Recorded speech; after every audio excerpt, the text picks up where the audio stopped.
Depuis l'invasion de l'Ukraine, le continent européen est de nouveau confronté à la guerre. Ce voyage a réuni des étudiants des filières sanitaires et sociales autour d'un parcours mêlant mémoire, histoire européenne et initiative de solidarité. À Mons, nous avons visité le cimetière militaire de Saint-Symphorien. Ce lieu rassemble plus de 500 tombes de soldats de la Première Guerre mondiale, allemands et britanniques. Lors de cette bataille, le 23 et 24 août 1914, des milliers de soldats anglais ou même de l'autre côté allemands sont morts lors des combats qui se sont déroulés à Mons. Le fait que des soldats ennemis reposent dans le même cimetière rappelle l'ampleur de la tragédie de 1914-1918. À Drancy, nous avons visité la cité de la Muette. Ce lieu a servi de camp d'internement et de transit pendant la Seconde Guerre mondiale.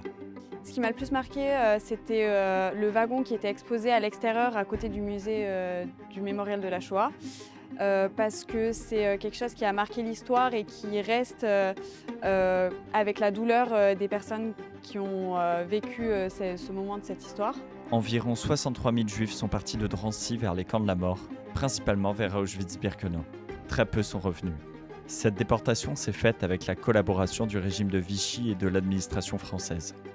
Alors oui, durant cette visite, on a également parlé un peu des personnes qui étaient justes, qui sont dit les justes.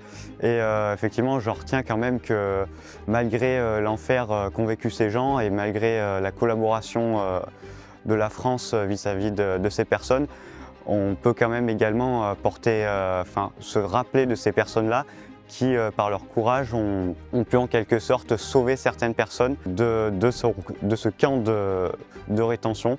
À Bruxelles, la Maison de l'Histoire européenne nous a permis de replacer ces événements dans une histoire plus large, les guerres, les totalitarismes, mais aussi la reconstruction du continent après 1945.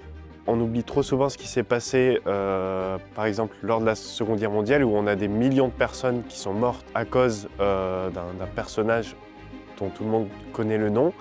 Et d'autant plus avec le contexte national, avec la montée des extrêmes, qui prouve que la mémoire est importante. Je vais citer George Steinhauser qui disait « Ceux qui oublient le passé sont condamnés à le revivre ».